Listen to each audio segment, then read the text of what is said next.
Hello, my name is Michelle Morand, and I'm here with Alexander Roland, or whom we affectionately refer to as the Cancer Guy, an expert in precision oncology and leading edge medical science applied to cancer patients. Today, we're here to talk with you about sarcomas.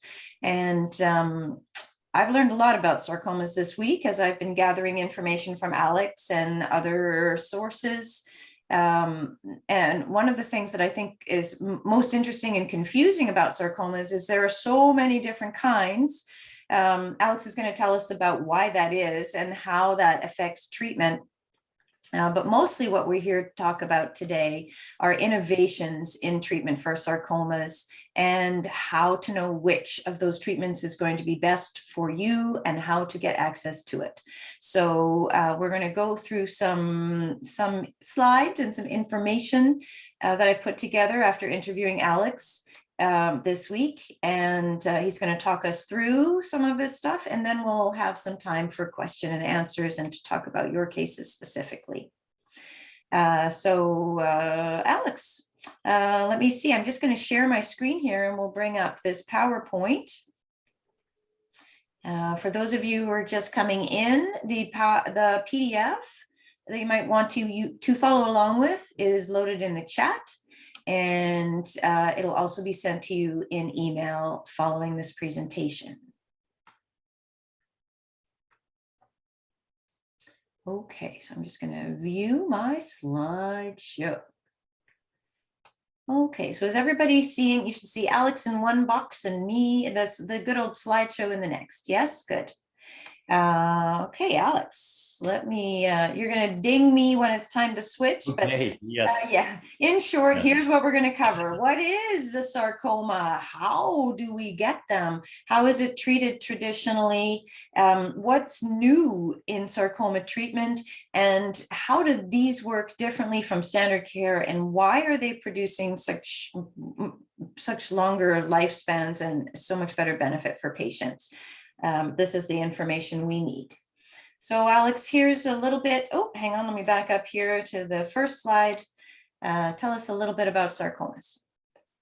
Well, sarcomas are a group of tissues. First off, I would like to start actually with thanking Michelle here for the wonderful job she's done here. She spends tireless hours working on these presentations and getting this going. And I think she does such a wonderful job, even though she's constantly on the phone with patients and doctors and treatment facilities and diagnostic facilities. She's incredibly busy, and she's taking the time out of her busy life to present this series for the educational benefit of people. And I think it's a really great thing. And I want to thank her for doing this. You're welcome. Thank you. My pleasure. So sarcomas, they're a unique type of cancer. One of the problems with sarcomas is there's many different variations of them, and they're basically defined by the type of tissue they are first diagnosed in. They can spread to many different types of tissues when they're metastatic, but typically sarcomas are of the soft tissue or the bone. Those are the main types, but they can occur in fat cells. They can occur in fibrous, like the pleomorphics, which are fibrous. But they can occur literally in anything. And so they're typically named with the organ or the tissue that they are initially found in. And then they are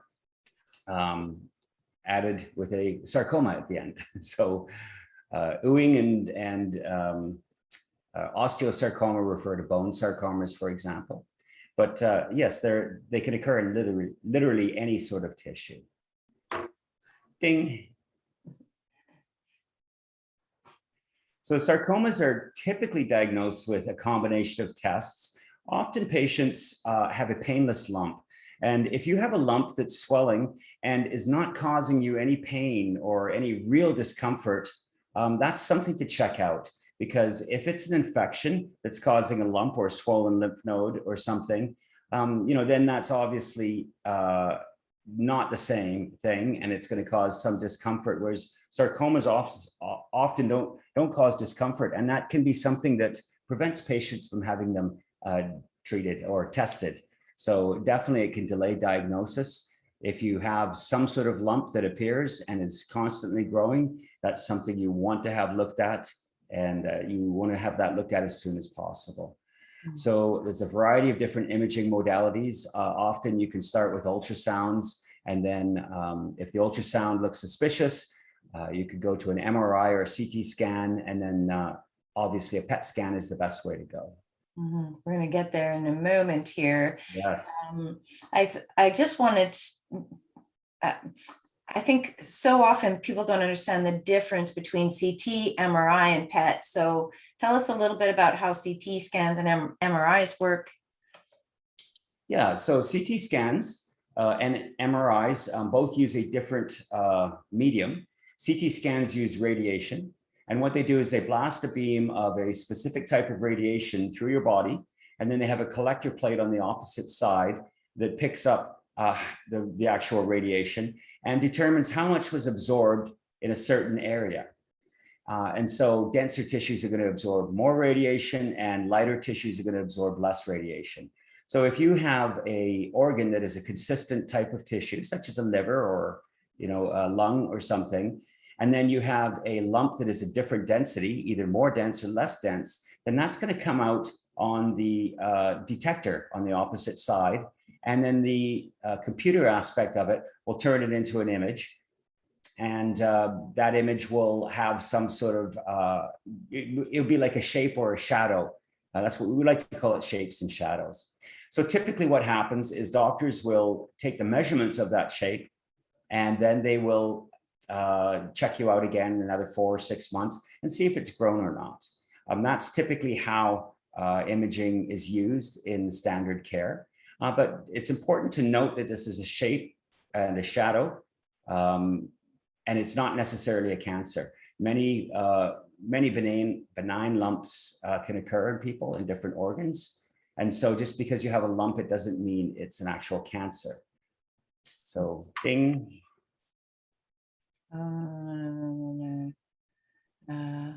Biopsy? Yeah, so I should probably mention something about PET CTs while we're here. That's coming. I'm sorry, I mixed up the slides. PET CT. Okay. Just a moment. Not a problem. Should we go to the biopsy slide and then slide back to this one then, or the PET CT slide while we're on the subject? Absolutely. Great, thank you. So PET CT, what is PET CT? Well, PET CT is two modalities of imaging. It's a PET scan combined with a CT scan. And it's really the only tool that can be used to accurately identify a cancerous lump from a non-cancerous lump in real time. And the way it does that is you're injected with a radioactive isotope that's attached to a sugar. And so because cancers are highly metabolic, in other words, they're constantly growing and constantly eating, and it's referred to highly metabolic, they'll preferentially drink up more of this sugar radioactive isotope than the surrounding tissue. And therefore, they will, when you put them under a CT scan, they will glow. So typically what happens is you get injected with this radioactive sugar. You sit around for about an hour or so until it gets absorbed by all your tissues. And then you get a CT scan. And so the CT scan is usually low contrast.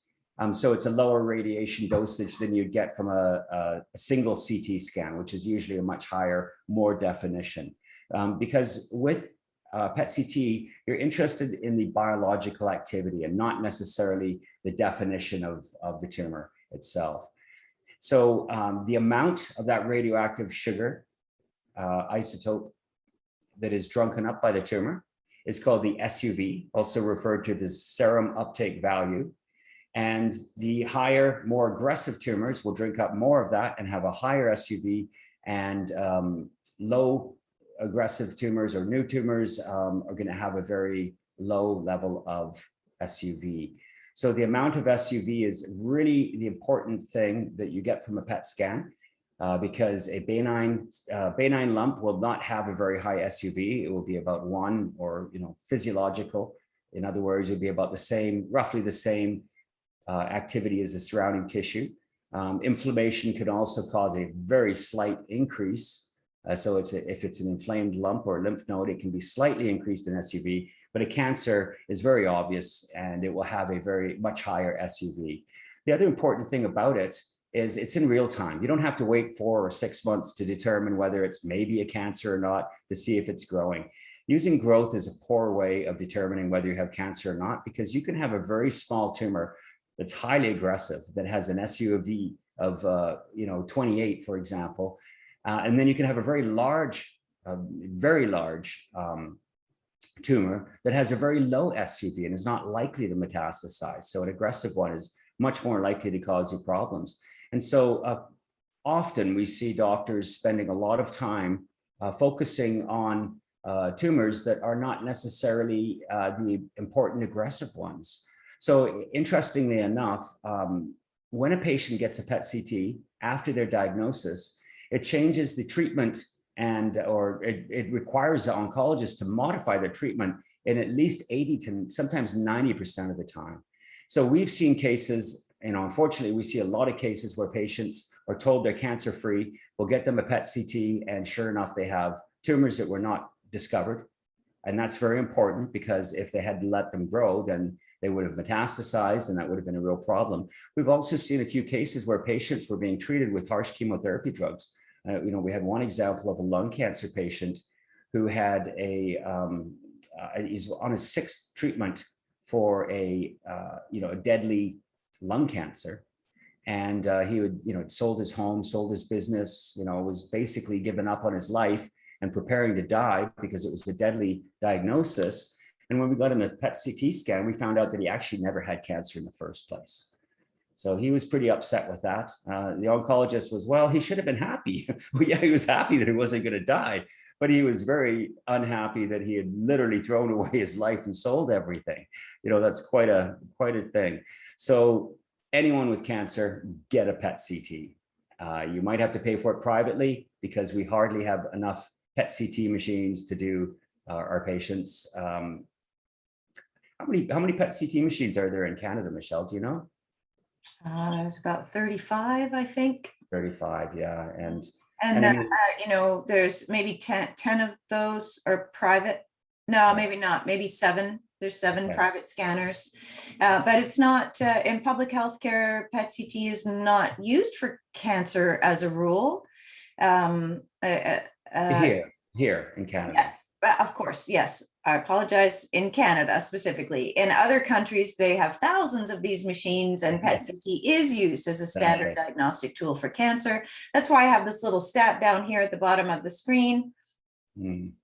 Out of 28 countries with public health care surveyed by the World Health Organization, this includes Australia, UK, Germany, etc. We are 23 out of 28 for diagnostics for cancer, because we don't use some of the things we're going to talk about in a while, but also we don't use the PET CT imaging. So there's a lot of misdiagnosis, and a lot of people, when we have CT scans, oftentimes it's localized. The PET CT is full body. Full body, yeah. So when we're localizing, just assuming, we already know where the cancer is, unfortunately, a lot of times metastasis is missed, as Alex was saying earlier. And, importantly, the diagnosis, as I mentioned, is in real time. So right away if it's cancerous or not. You don't have to wait all that time. Well, 48 to 72 hours, but that's a massive shortening of time span from 3 to 6 months, which is the necessary time frame for a CT scan. Yes, exactly. For the comparison. Yeah. And was there something? Go back a slide. Yes. Well, actually, you can speak to this. So what I was talking about earlier was just that biopsies are an important element of confirming diagnosis, which obviously did not happen in that lung cancer patient you're talking about. They saw something with a CT scan and they just went for it with treatment. Whereas a biopsy, at least we're getting some tissue from your body. A pathologist is running certain tests with that to determine if it is benign or malignant. Yes. So that's good. But I thought you might want to talk a little bit about biopsies and, what's important to kind of note or know about biopsies in regards to cancer. Yeah, and I think you made an excellent point here, Michelle. Biopsy is so integral to accurate diagnosis. And when it comes to precision oncology, doing the genetic testing and the expression testing on the biopsy sample is everything. If you don't have a good biopsy sample that is high amount of tumor cells, at least 30% tumor cells in that biopsy sample, they're not going to be able to do a lot with it. And that, typically pathology just looks at the type of cancer it is and tries to determine what the type of cancer is. Precision oncology looks at what's caused the cancer, what its molecular features are, and that tells you how to treat it. Mm-hmm. So having a good biopsy sample is very important, and a huge problem right now, since we have incorporated precision oncology into practice, at least 40, sometimes 50% of the biopsy samples that we get are of poor quality. They're not high enough tumor content. And that, a big part of that is not using a PET CT before deciding which lump to biopsy. Mm-hmm. So, if you use a PET CT, you're going to have a better idea of which lump is going to provide you with more tumor tissue because it's going to have a higher SUV. Mm-hmm. So you can pick a better tumor. And we've even seen cases where the tumor is completely missed with the biopsy, as they just got the wrong lumps. And then, the patient's still waiting for a proper diagnosis, and more time is added to their diagnosis, and therefore their treatment's put off. Mm-hmm. So, proper imaging and a proper biopsy is very, very important. Mm-hmm. So really, if you're in Canada, most certainly ask your doctor. You can ask a GP, you can ask a nurse practitioner or your oncologist if they'll order you a PET CT. Don't be surprised if they say no. Don't take it personally. And there's lots of reasons for this, which we can get into if you're curious. But if they're not willing, you can go to a private clinic. There's a bunch in Montreal, a bunch in Ontario, a couple in BC, and in between, not so much. So, but they can be coordinated, and the cost of a private PET CT in Canada runs anywhere between $2,000 to $2,500 Canadian. So that's a small price for all of the information that it gives you and the accuracy of your diagnosis and treatment. Yeah, it's gone down a lot in price. So let's talk about standard treatment for sarcoma. This is going to be a very short section because there isn't a whole lot, but tell us a little bit about this, Alex. Yeah, so one of the biggest problems with treating sarcomas, the standard care for medicine in oncology has always been treating a tumor based on the tissue of origin. And the way that is determined since chemotherapy drugs have been here, which first occurred in the late 60s, early 70s, chemotherapy drugs are a class of drugs that typically are defined by inhibiting the reproduction of cells that happen to be rapidly reproducing. So they interfere with the reproduction cycle of the cell. And so since cancer cells are constantly growing and constantly dividing and reproducing, the chemotherapy drugs will interfere with that process. So when you get chemotherapy, basically what happens is the chemotherapy is either given to you orally or it's injected into you, and it will last typically a few hours in your body in its active form. And during that period of time, it will kill any cell that happens to be rapidly reproducing, whether it's cancerous or a normal cell, such as a hair cell, or, there's a lot of normal cells that happen to be rapidly reproducing: immune cells, hair cells, the skin cells, the lining of organs. So that's why chemotherapy has a lot of side effects. The other thing is chemotherapy will not typically affect a slow-growing cancer. Sarcomas typically do not have a high, what we call, proliferation rate. So they are often slow-growing. Doesn't mean they're any less dangerous, but because of that, chemotherapy is not as useful on them. Also, chemotherapy does not affect the stem cells that have created the cancer. So cancer is basically a disease of the DNA, and it's the DNA in a type of cell called an adult stem cell. And so these adult stem cells are unique cells. They're about 1 in every 4 to 6 million cells. And what they do is they produce a bunch of different progenitor cells. They call them daughter or progenitor cells. And those progenitor cells go on to repopulate and fix tissue.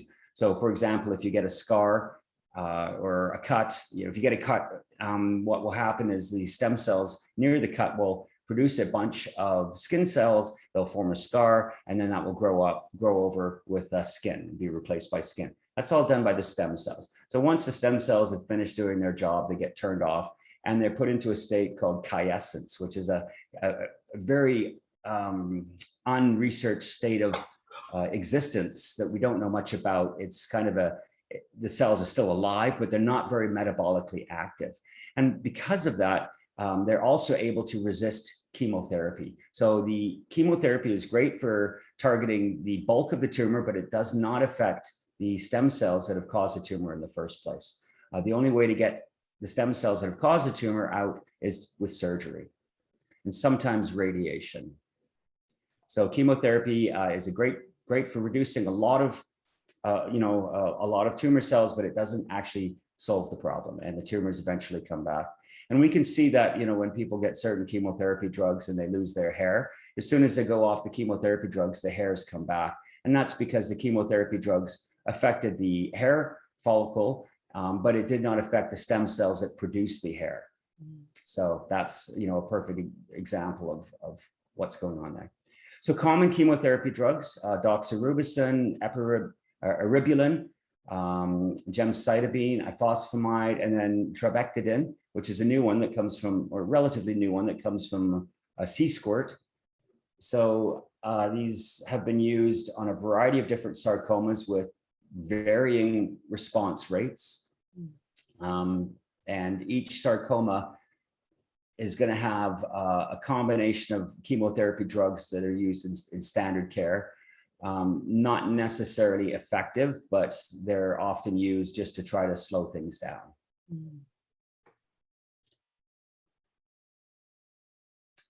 So, Michelle, did you want to speak about the 4 pillars of oncology?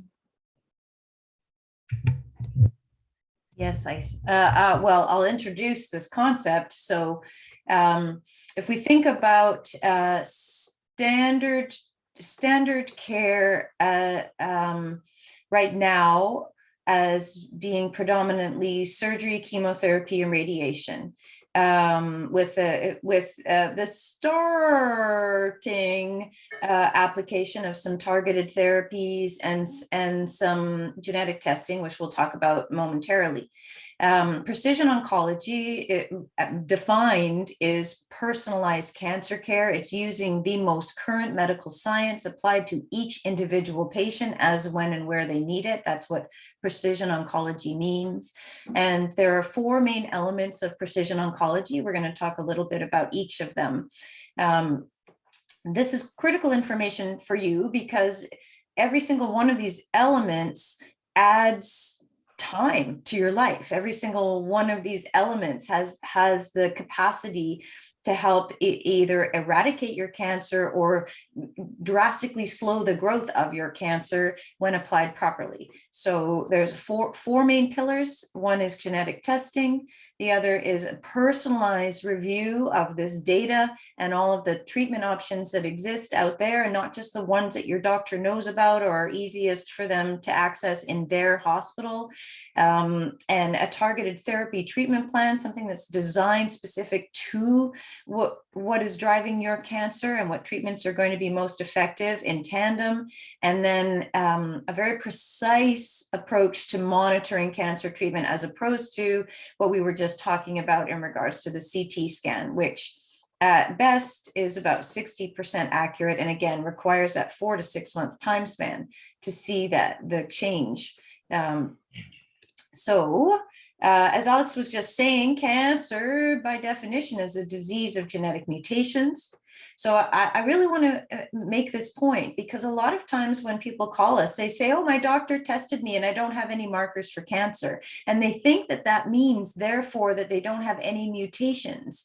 You can't have cancer if you don't have mutations. They are inextricably linked.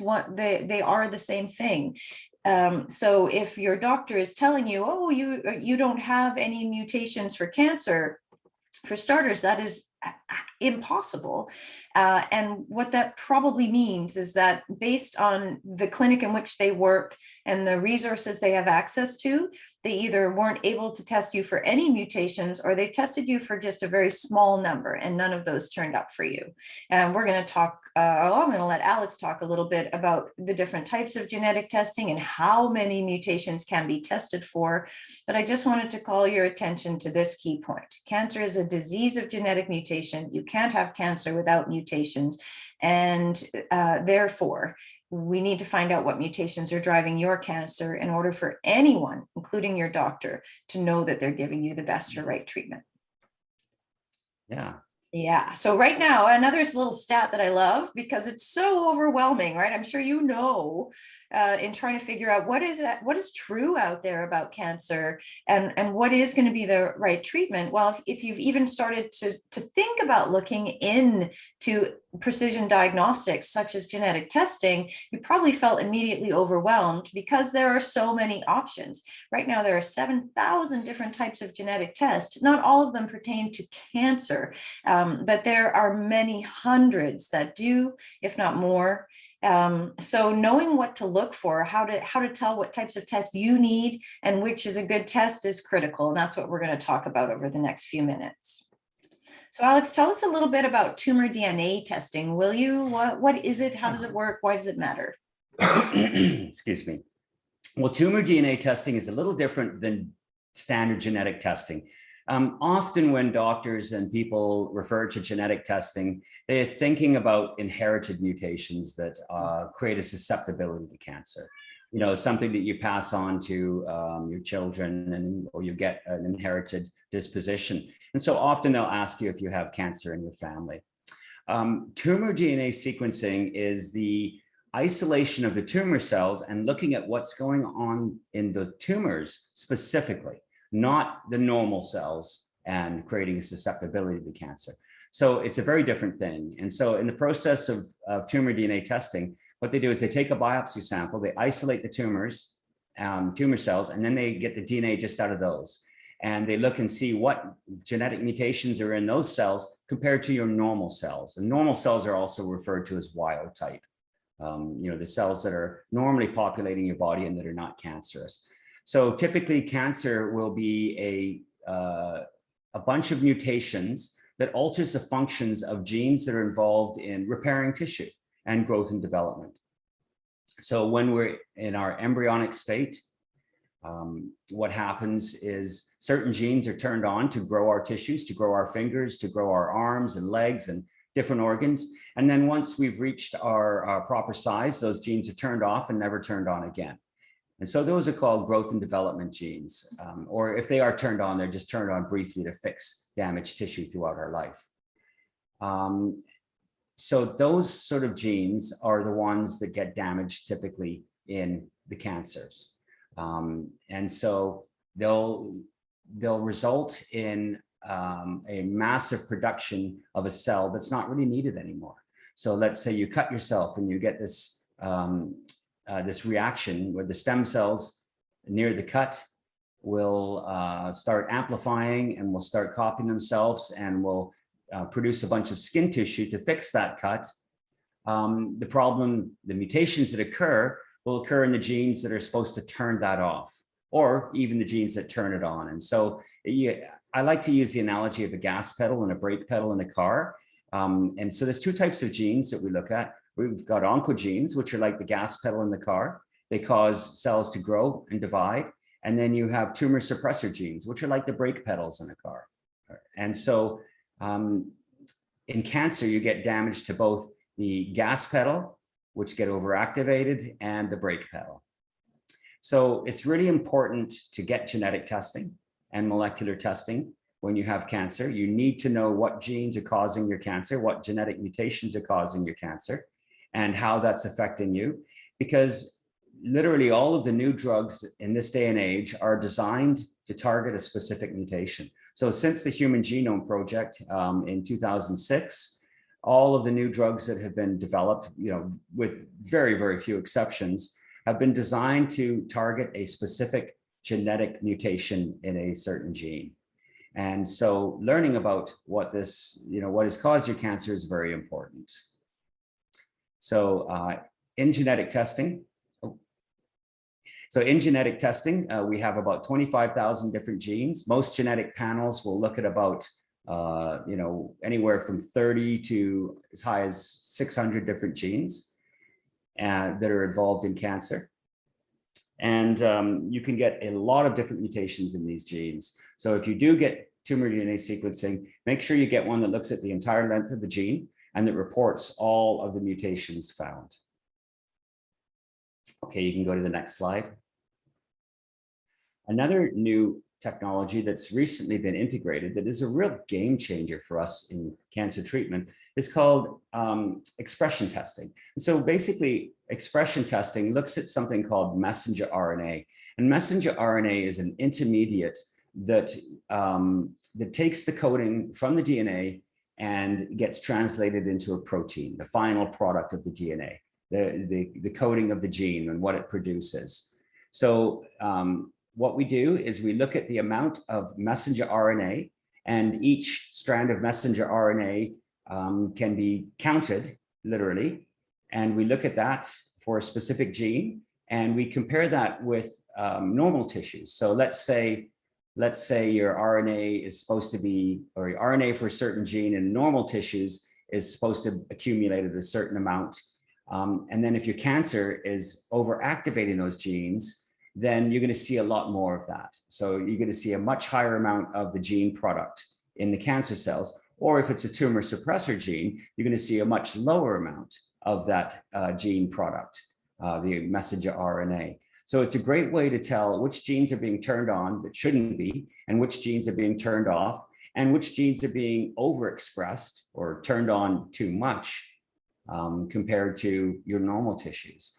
And that also allows us to target the cancer cells with specific drugs. So one of the tests we use is called Omicure. It's an RNA-seq test, and it looks at 20,000 different genes, and it allows us to determine what genes are overexpressed in the cancer, what genes are underexpressed, and therefore what sort of drugs are going to be important to you. Okay.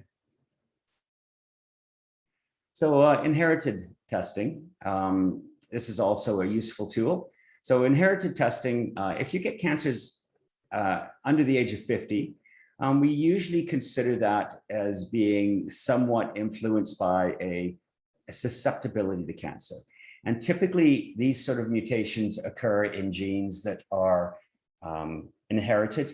They're tumor suppressor genes. And so an inherited mutation is going to be in every cell in your body, not just the cancer cells, but every cell in your body. And this is called a germline mutation. So the common one that we all hear about is the BRCA1 and 2.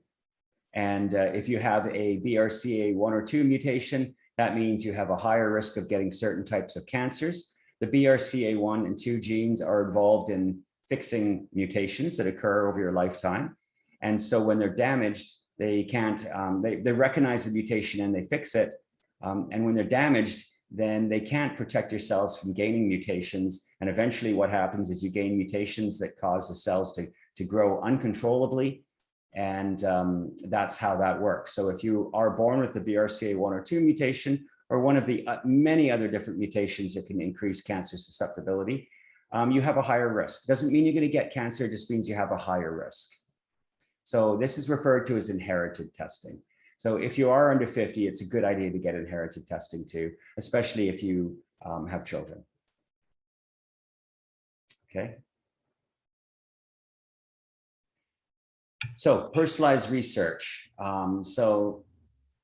Personalized research really does get into great detail. This is the basis of precision oncology. First off, we would look at your medical history. Then we would look at your tumor and you would see if there's specific mutations driving your cancer that can be targeted. Then we would want to look at how those mutations interact with each other. So in other words, does a mutation in one gene prevent the use of a drug that targets a mutation in another gene? These can be called inactivating mutations or desensitizing mutations. And then coming up with a combination of drugs that are targeted together that will target all of the different molecular pathways that are causing your cancer. and then finding out which combinations of these treatments are going to work best in your subtype. That often requires some clinical trial research that's often available. And then obviously an important point is dosing. You know, how much of this combination do you need?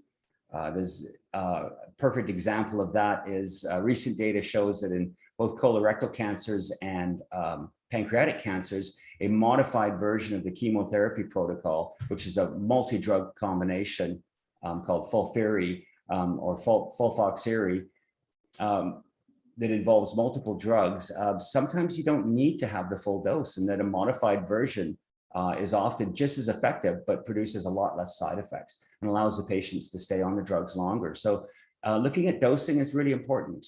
You want to see if the reduced dosage of the particular chemotherapy drugs you're on, or whatever drugs you're on, is it as effective as the standard dose?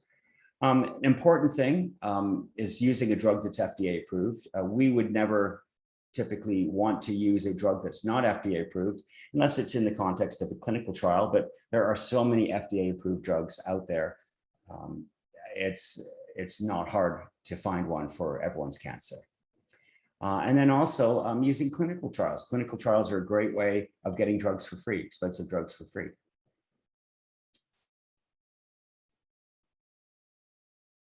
Okay, so we did discuss this a little bit, what targeted therapies are. So obviously chemotherapy is not optimal. It can be important to reduce the bulk of the tumor, but eventually you're going to want to have a drug, a targeted therapy that will target the specific mutations and molecular features of your cancer. And that is going to be unique in every person. The genetic mutations and the molecular features of everyone's cancers are very unique. There is a new approach now called immunotherapy. And immunotherapy basically targets one of the 10 or 11, 12 different pathways that cancer cells use to inactivate the immune system. So cancers hijack the immune system. Cancers and immune cells use a lot of the same growth factors and foods. So the cancer cells can actually invite the immune cells over to the tumor. And then when they come there, they can turn them off by a variety of different pathways. Two of the pathways that they use are called the PD-1 pathway. Another one's called CTLA-4 pathway. Both of these have a variety of different drugs, especially the PD-1. So if your cancer is using the PD-1 pathway, the CTLA-4 pathway to inactivate the immune system, then taking a drug that prevents them from doing that can turn the immune system back on, and it can target your cancer cells. So we've seen some amazing turnarounds with immune therapy. Patients have gone from death's door. You know, patients in palliative care after a few shots of immune therapy have had incredible benefits and turnarounds, and sometimes cures. The problem with immune therapy is you need to determine first if your cancer is actually using one of those two pathways to turn off the immune system. Otherwise, the immune therapy won't work for you. So there's a bunch of different things that we do to look at that. Expression testing and tumor DNA sequencing are two tools that we use to determine whether immunotherapy will work for you or not. So you can consider immunotherapy, in a sense, a form of targeted therapy, because there are specific molecular features that will tell you whether immune therapy works for you or not.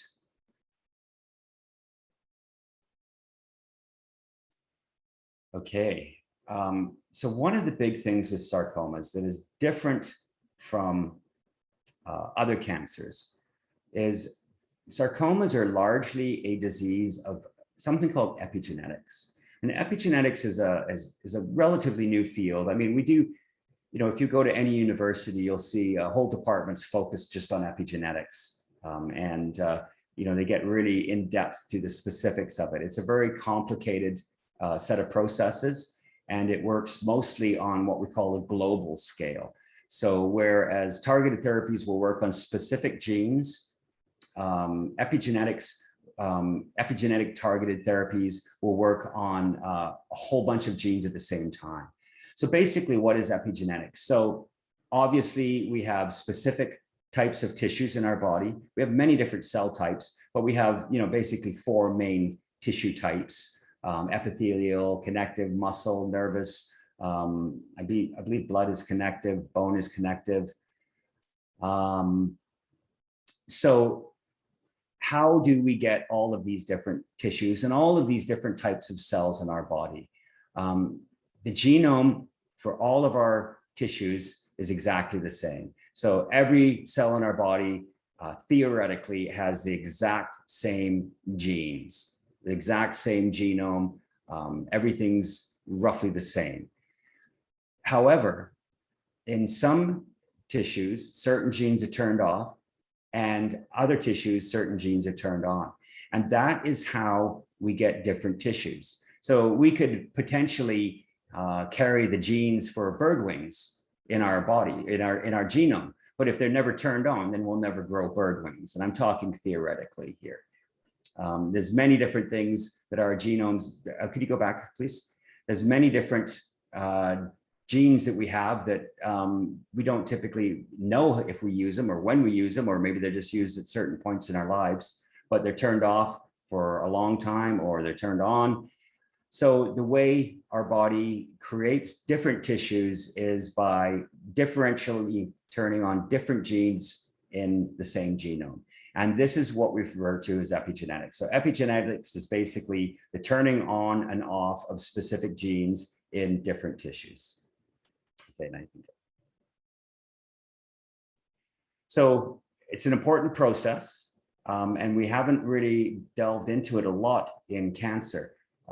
We are, and we're starting to see just how certain cancers, such as sarcomas, are really diseases of the epigenetics, the control regions of the gene expression. So while sarcomas do have genetic mutations that can be detected in, through genetic sequencing, a big part of the change in sarcomas from normal tissues is different expression of genes. And this is where the RNA sequencing is so much more important. So RNA sequencing has really changed how we treat sarcomas now. We have an amazing tool that allows us to look at all of the different differentially expressed genes in sarcomas, and that can lead us to all kinds of different targeted therapy treatments. So really, RNA sequencing is the key to coming up with treatment options for sarcomas. So additionally, we can get what's called fusion genes. And so that's where there's a genetic alteration where the on-off switch or the control region for a gene that is either turned on or off gets attached to a gene that is that has an opposite function. So for example, let's say you have a gene that protects you from cancers, a tumor suppressor, and it's turned on all the time, 24 hours a day, 7 days a week. Well, you can get a genetic mutation that causes the control region for a gene that's actually turned off, attached to this tumor suppressor, and this will then turn the tumor suppressor gene off. You can also get a growth and development gene that's supposed to be turned off after your embryonic development, but then the control region for a gene that's turned on all the time, such as a tumor suppressor, can get attached to that one. So this is what we call a fusion gene, where the control region for one gene gets attached to the actual gene that has a completely different function. And these are called fusion genes. So a lot of sarcomas are defined by fusion genes. In other words, there's key fusion genes that are used in diagnostics, and sometimes they can be used in treatments.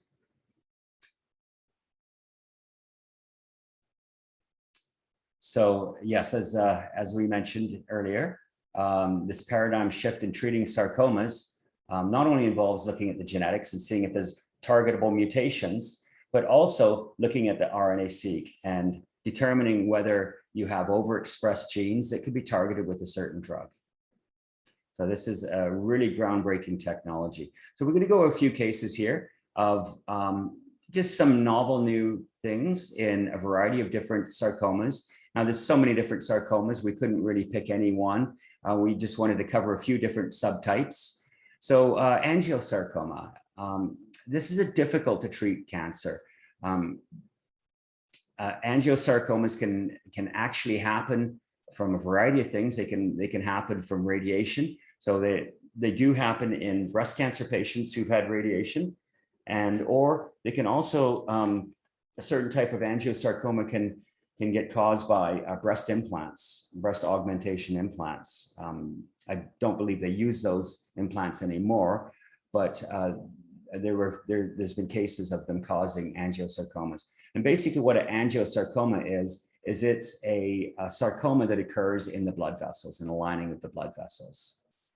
So one of the new treatments that is kind of interesting is using a combination of two of the immune therapy drugs that we talked about before. So studies have shown that in at least 25% of angiosarcomas, using these two drugs, PD-1 inhibitors and CTLA-4 inhibitors that are approved in other cancers, can be quite effective in 25% of angiosarcomas. But there's still 75% of angiosarcomas that these drugs don't work in. And that's where RNA sequencing is really important.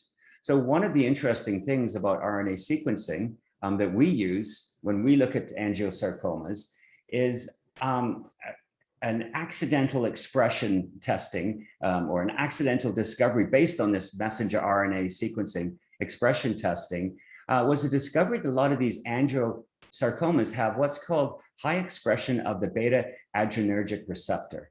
This is something that's used, I believe it's involved in blood pressure, regulating blood pressure and so on.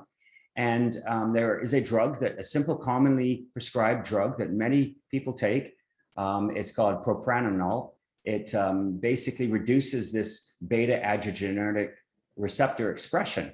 And so what they found is that a lot of these angiosarcomas had overexpression of this. And so some scientists said, well, why don't we give these patients this heart medication and see if it works? And when they did a small experimental study, they found that in the patients that had high expression of this beta adrenergic receptor, when they gave them propranolol, almost 100% of patients responded with either stabilization of their disease or remission. So this is a very, very cheap drug that's easily available and can have a huge benefit.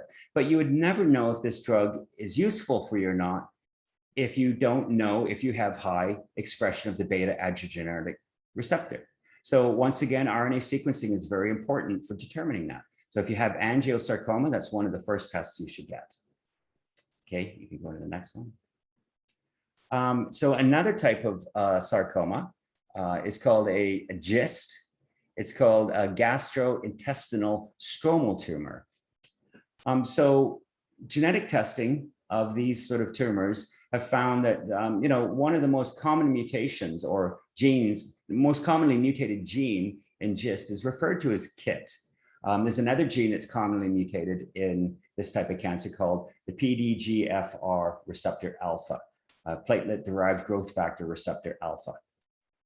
And so what is interesting is that a drug that's used to treat leukemia that happens to inhibit both KIT and PDGFR, amongst other things, it's a drug called Imatinib or Gleevec, and it's been very effective in CML, chronic myelogenous leukemia.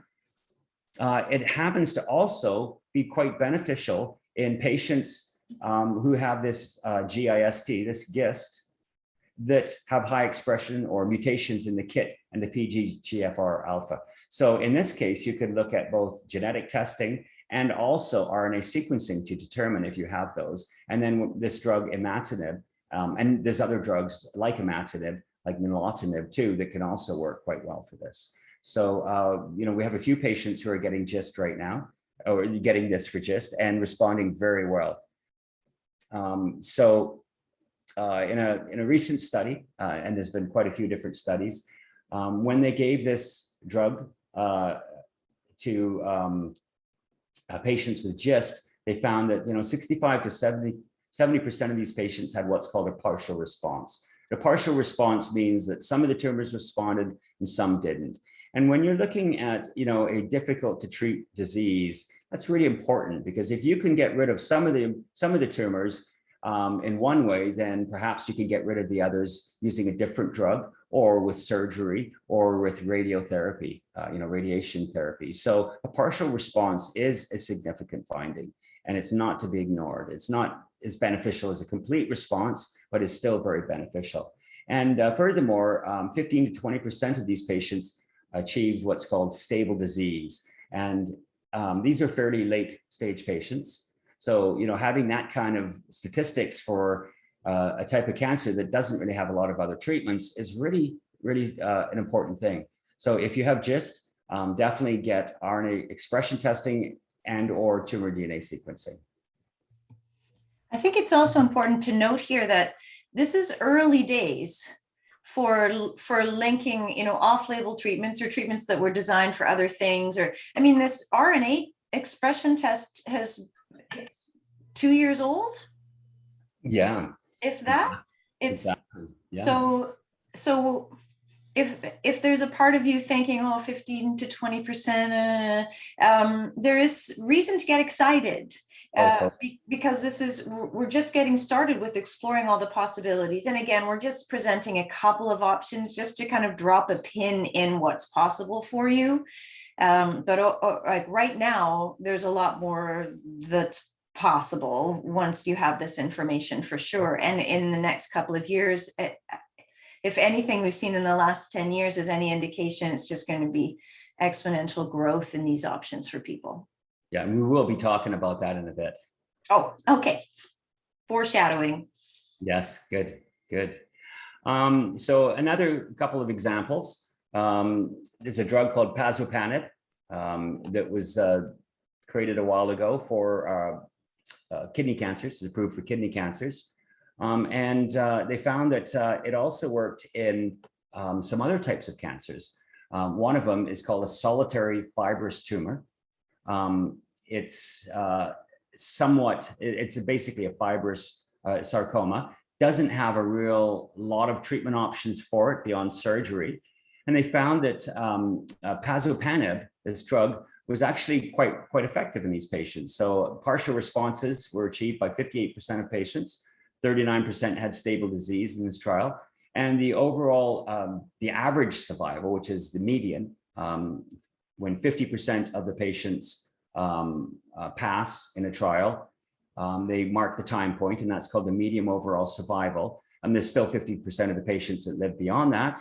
So that was actually 49.8 months and had a 2-year survival rate of 57%, which is really very good for this type of cancer because there's literally no other treatments for it. And so the reason these patients responded is a certain proportion of them had overexpression of a gene called FGFR, fibroblast growth factor receptor 1. It was overexpressed or mutated in these particular patients that had the response. And this drug Pazopanib targets any cell that happens to have overexpression of FGFR. So there's a classic example of a drug that was designed for renal carcinomas and is being used in many different sarcomas.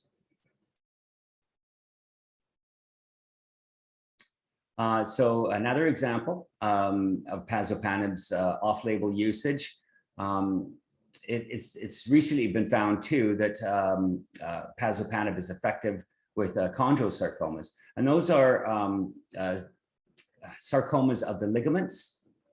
So in a recent study of extraskeletal myxoid chondrosarcomas, 73% of patients achieved stable disease, and the progression-free survival, which is the time period that it takes for the disease to return, had not been reached in that trial, which is very good. 55% of patients had tumor shrinkage too.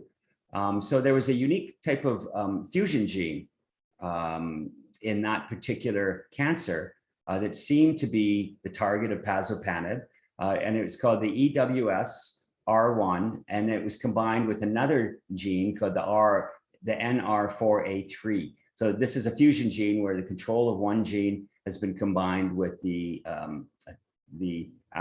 components or the main gene body of another gene. So in this particular study, they found that only the patients that had this fusion responded to Pazopanib.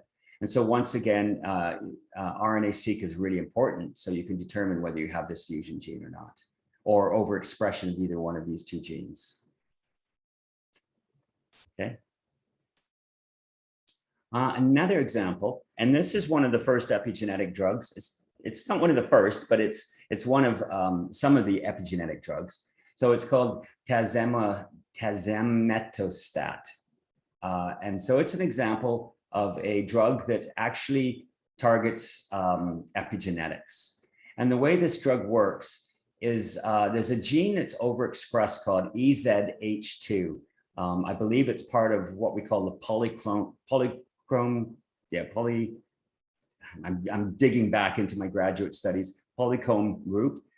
So this gene, basically what it does is it shuts down controls a bunch of different tumor suppressors. The way it does that, it inhibits genes responsible for shutting down these tumor growths during development and so on. So it's expressed in many forms of cancer. So the way it does this is it adds this, what we call a methyl tag to the front of the gene. And it's kind of like putting a lock onto a storage locker, for example. You know, once you put a lock on a storage locker, you can't get into that storage locker. And so this gene does that. It adds this methylation, which is a lock, and it prevents the transcription machinery from opening up that gene and turning it on and transcribing it into a protein. So, but it specifically targets genes responsible for shutting down tumor suppressors. So when it's overexpressed, then you get more of these genes that shut down the tumor suppressor genes. So you want to have this gene at a low level. And so seeing if it's overexpressed in your cancer is pretty important, because then you can see whether a drug that inhibits methylation is going to be beneficial for you. And so in this particular case, this drug, Tazemetostat, seemed to work quite well in certain types of sarcomas called advanced epithelioid sarcomas. So in a recent study, late stage patients, they found that this drug blocked the EZH2, and 13% of those patients had a partial response, with 67% of those responses lasting 6 months or longer. So that may not seem a lot, but it's definitely a step in direction of very late stage patients, and it provides them with more time and more quality of life, so they could maybe complete their bucket list, or maybe combining this with some other drugs is going to be beneficial. Anything that is going to affect a tumor you want to know about. So you can go to the next slide.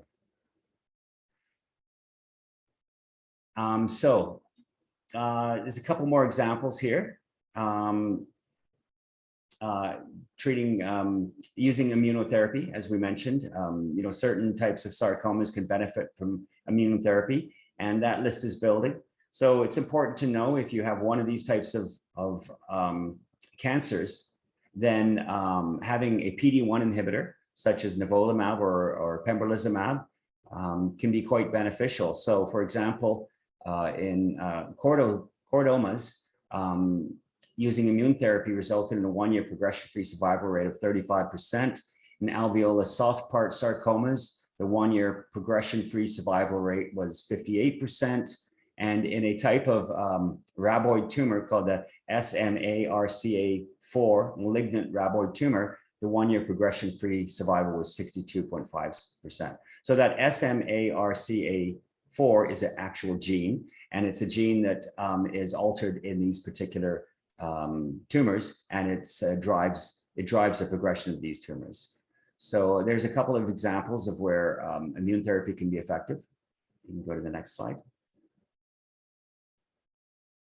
And so liquid biopsies, this is a new technology, and we've been using it for quite a few years. We have developed our own, what we call an exosome-based liquid biopsy, where we isolate DNA, fragmented tumor DNA from the exosomes. And so exosomes are basically little packages that tumor cells and normal cells release into the blood and the lymphatic fluid and the surrounding tissue. And they're basically a way of sharing information, sharing RNA and protein and DNA with other cells, and they're a form of communication. Unfortunately, cancer cells use these to grow and metastasize. So when a cancer cell is about to metastasize, it will release a lot of these exosomes with mutated DNA in it. And this will go through the blood and different tissues, and they can be used to prime an area for metastasis.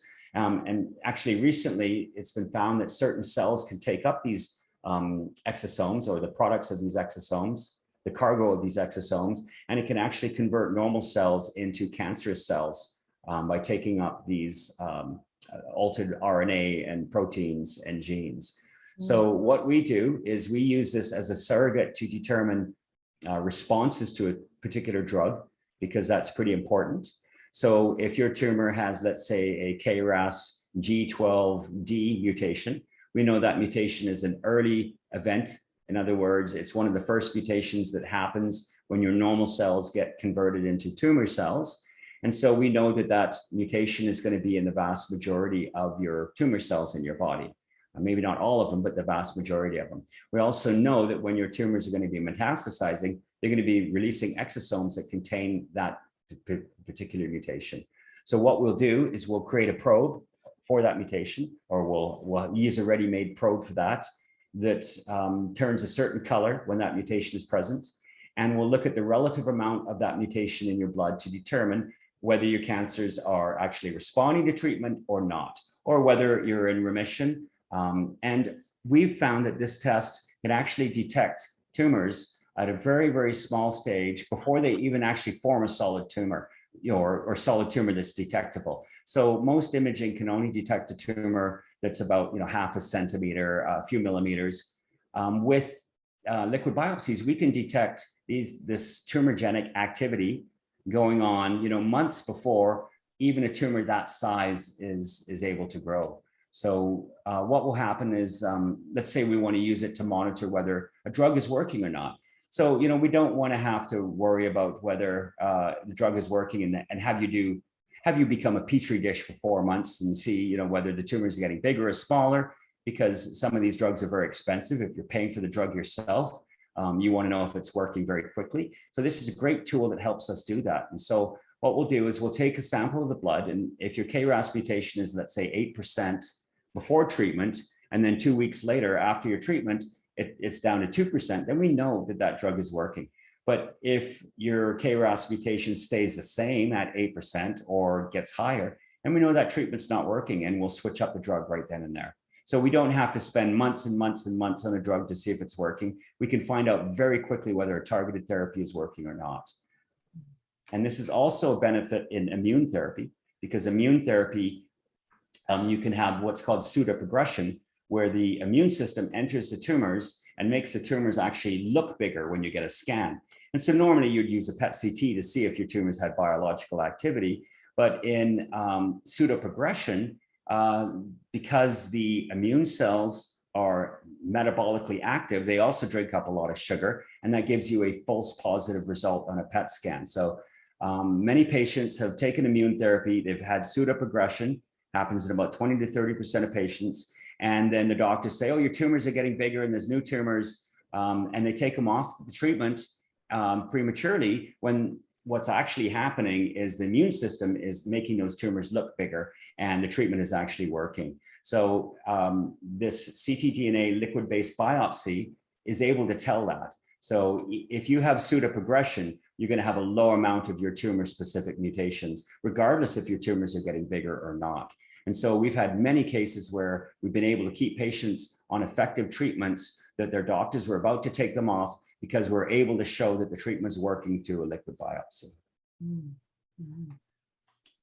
Okay.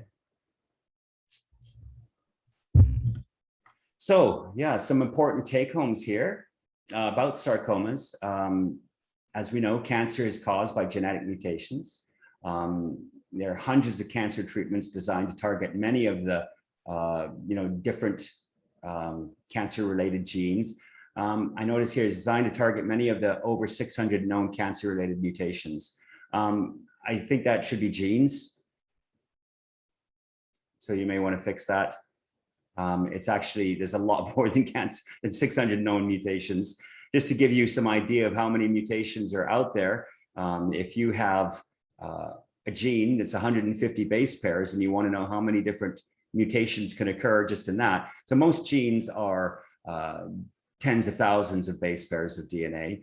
Some are hundreds of thousands of base pairs. Even if you just take 150 base pairs of DNA, and you want to know how many possible mutations are there, the way you'd calculate that is you would take the number of DNA pieces with base pairs and the amount of possible mutations that could occur there. So that would be 4. You can have 4 different nucleotides that occur in each spot. It's either an A, T, or a G, or C. And so what you do is you take that 4 and you put it by the power of 150. And that would tell you how many different mutations you can have just in 150 base pairs, not even in an entire gene. And that's going to give you a number that is significantly larger than all of the atoms in the known universe. So there are, roughly 600 or so cancer-related genes, but the amount of mutations that can occur in those genes is a number that we just can't calculate. It's just too high.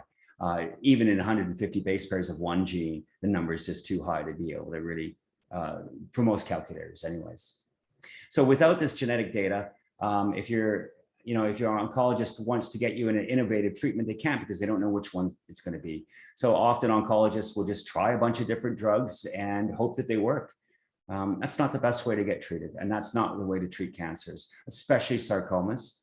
So what's really important is to get this genetic testing and the RNA sequencing, and then you can have a much better chance of determining what's going to work better for you because of targeted therapies and whether immune therapy is going to work better for you. Expression testing is key for sarcomas, and then do monitoring with liquid biopsies. Mm-hmm. Mm-hmm. Okay. Hang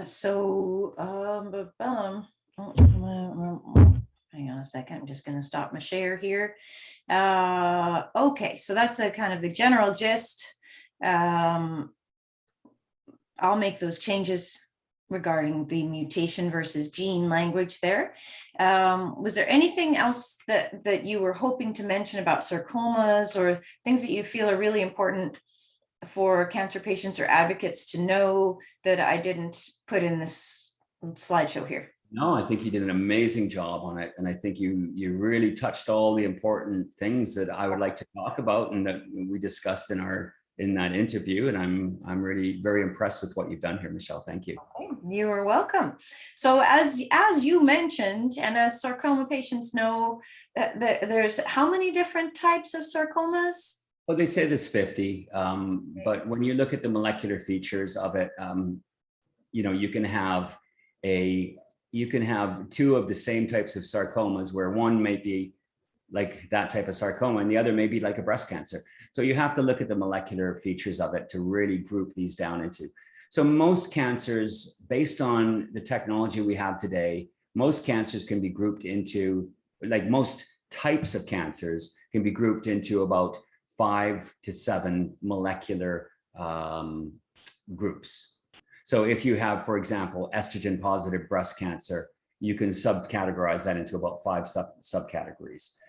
For each sarcoma type, you could therefore theoretically break them down into, probably about 5 different subtypes. So the real number of actual sarcomas on a molecular basis would be 5 times the 50 tissue subtypes. So, roughly 250, probably 300 different molecular subtypes of sarcomas. Mm-hmm. But as we know, because the whole thing we're all waking up to about cancers in the last 20 years or less is the mutations are driving the cancer, and the mutations are different for every person. Exactly. So, when we look at a sarcoma, we don't necessarily look at the type. For example, we had a case where a patient had a type of sarcoma. It was a type of sarcoma that occurred in the fat cells. And, the patient, we came up with a combination of drugs for that patient. And so the doctor said, well, those drugs have never been used in this type of sarcoma. How do we know they're going to work? And I said, well, because they have overexpression of the genes. And so sure enough, when we did get the patient on that treatment, he responded miraculously. There were no other treatments for that patient. Most sarcomas, they're just going to give you a chemotherapy drug. If it doesn't work, that's it. There are no other options. And there are only as you've seen, there's only about 5, 7 drugs or chemotherapy drugs that they can use on sarcomas in the first place. So really, most sarcomas don't have a proper treatment protocol. They'll just treat them as they would treat all sarcomas, or, in a generalized way. So this whole way of looking at expression of genes in sarcomas has just been an amazing tool for us. Every time we get a sarcoma patient coming to us now, and we do RNA expression testing, we come up with a multitude of different targeted therapies. And I don't think there's been any exceptions. We've probably done about at least 35 sarcomas in the last year. And each case we find a combination of drugs, a multitude of combinations of drugs that would never be considered for that sarcoma subtype normally, that work incredibly well. And, it's just an amazing new tool.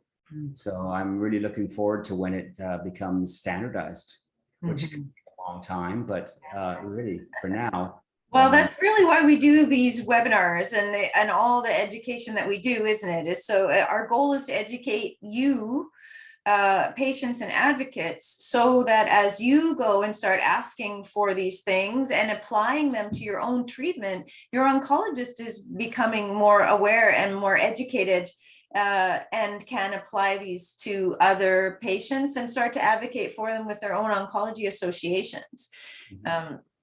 So would anybody like to ask some questions about your situation specifically?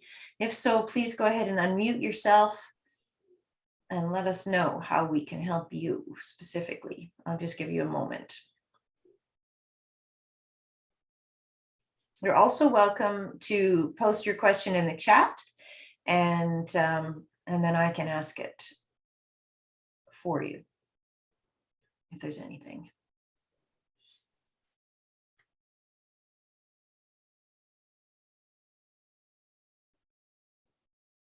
No pressure. I do want to just. Okay. Joanne, did you have something specific you were hoping to ask or discover today? Or did you get, yep, that's a good question there. How much is a PET scan? So if you're getting a private PET CT and you're in Ontario, it's going to be about $2,500. We do assist with coordination, and we always start with your doctors, always hoping for the best, because sometimes it works well. Sometimes your doctor really wants to offer this for you, but their hands are tied. Other times it didn't occur to them, and just asking for it allows them to put you in the queue. So we always start with asking your oncologist, asking your GP. Most of the time, they're more than willing to assist with the coordination, even if they can't get it through public health care for you. And the cost is anywhere between $2,000 to $2,500, depending on the facility. And if you're getting a private scan, it usually takes 2 weeks or less from the time you initiate, raise your hand and say, I'd like to get one, to the time that you're in at the private clinic and results are back to you is about 2 weeks as a rule. In public healthcare, it can be months, who knows, it depends. So again, part of what we're here to talk about and make sure you understand is that there's always a will and a way when it comes to cancer care. There are ways to get more enhanced diagnostics, and there are ways to apply them to your treatment and get better treatment. It's just a matter of knowing what you need and how to approach it. Yes, Joanne. Yeah. So go ahead and write your question if you have one that you don't want to ask directly, or go ahead and let us know. You're welcome, Bonnie. I'm glad that you found it beneficial. Thank you for that. And absolutely, yes. The question here is, if we come up with anything that we want to know, can we ask at a later date? Absolutely. My contact information is in the PDF that was loaded into this chat, and will also be coming with the replay of this webinar. So you'll be able to reach out to us anytime. We're also on the precipice, as in a couple of weeks away, from launching a self-advocacy training program. And It's got 16 units, all about cancer in general, and then different elements of precision oncology. And most importantly, links, forms, all the stuff that you might need to coordinate these types of things for yourself, and to advocate with more confidence with your doctor. And of course, anything we've talked about, we're here to help either coach you and guide you to take the next steps, or to do for you. We can do as much or as little as you need or want. The question here, is it worth getting a PET CT scan if my tumor has been removed? Well, it depends on whether you had a full body scan prior, how long ago your tumor was removed. Those would be two things to consider, because if the CT scan that you had prior to surgery only looked at the place where they thought your tumor was, we don't know, nobody knows if there was already metastasis, which is something to consider. And also, again, it kind of depends on whether it's possible for regrowth in that area, which it often is. As Alex was talking earlier, the stem cells make the difference as to whether cancer is going to come back. And sometimes even when a tumor is removed, they can't get all of the stem cells that are involved in driving the cancer.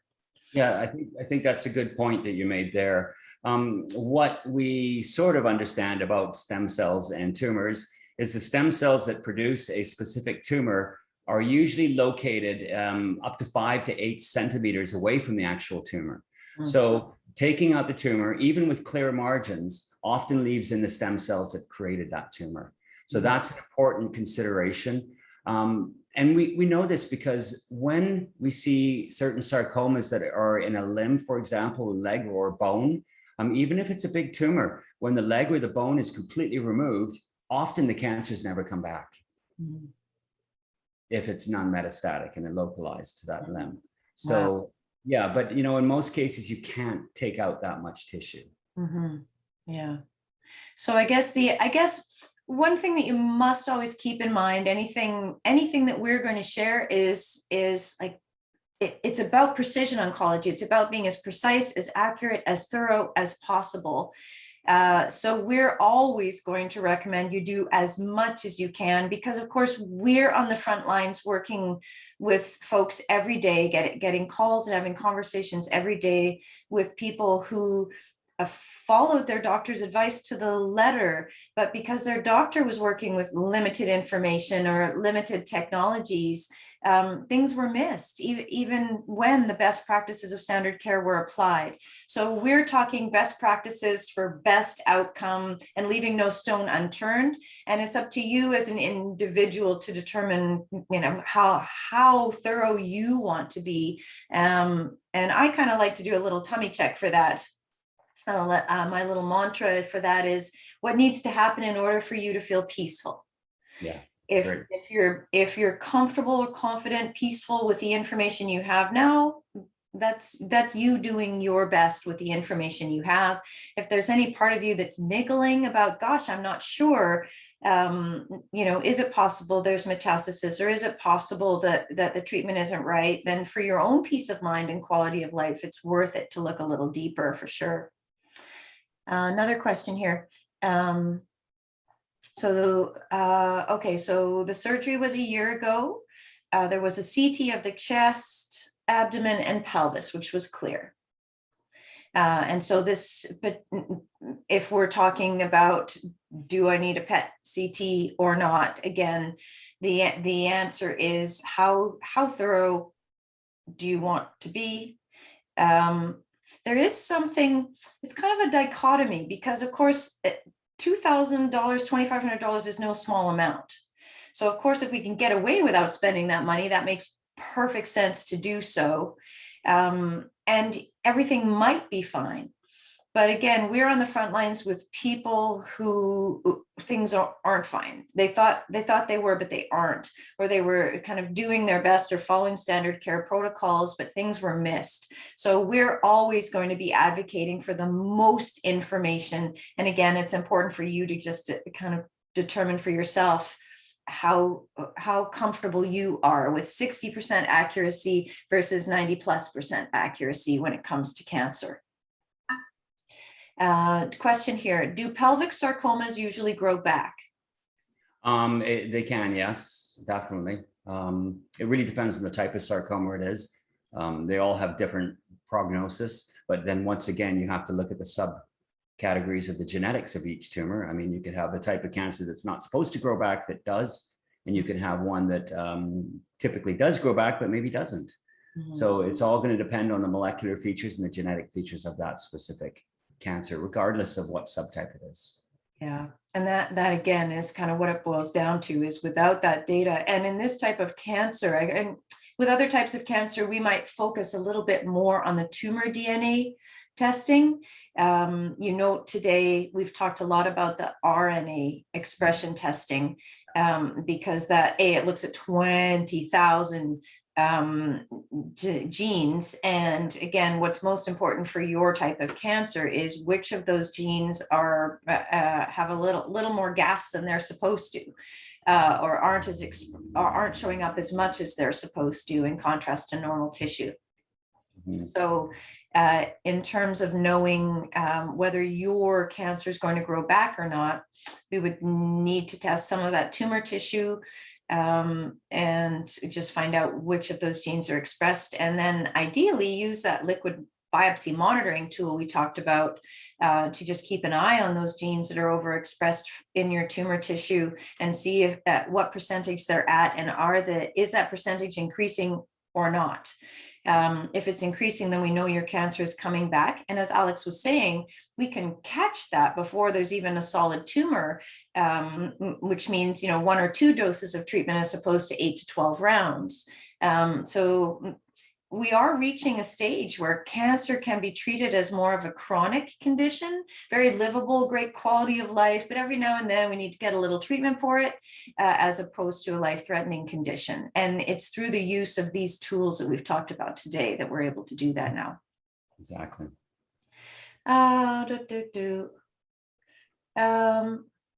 Joanne, I'm not sure. Let me just take a guess at what you're asking with this last question about as tumor has been removed.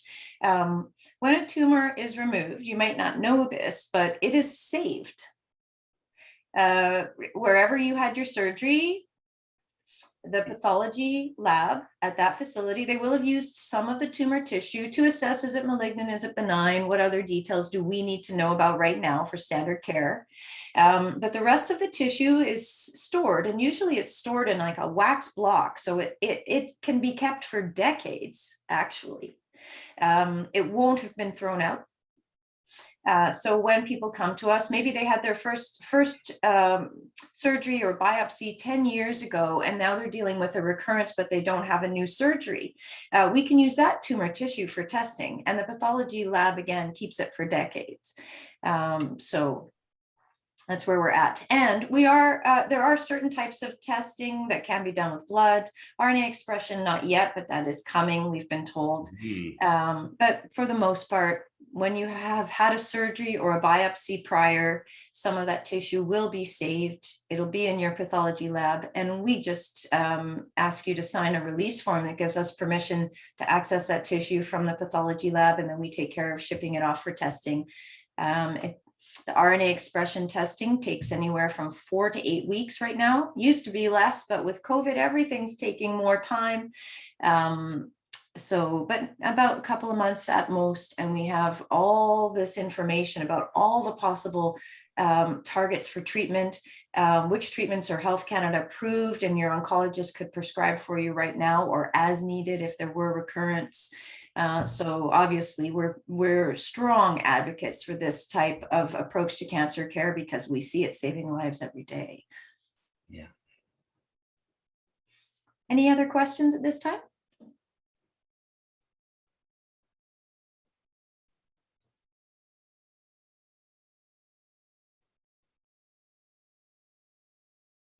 All good. Good for now. Okay, so as I mentioned earlier, you're welcome to reach out to me anytime. If it's a general question, I can answer it. If it's specific to your cancer, then of course we'll check with Alex. He's available for consultation, of course, and a review of your treatment options, if that's something that you'd like to have at any point. Alex, was there anything else you wanted to add? Not that I can think of. Okay, so the replay will be going out on Monday with the PDF and some other information for you. If you're interested in being a beta tester for our new cancer education and self-advocacy program, there'll be some information coming with the replay about how to register for that. We could certainly use your help if you're interested. We empathize if you've had enough of cancer and this is enough for now. But if you are interested in really keeping up on the most current information on all elements of cancer, and again, how to advocate for them, for yourself, our self-advocacy and education program is a really great resource. So I hope you'll register for that. Thank you very much for attending. And thank you for your feedback. I really appreciate it. It's good for us to know that this is valuable information for you and that you feel you benefited from your time, because we know your time is precious. Well, we'll see you again, I hope. Bye.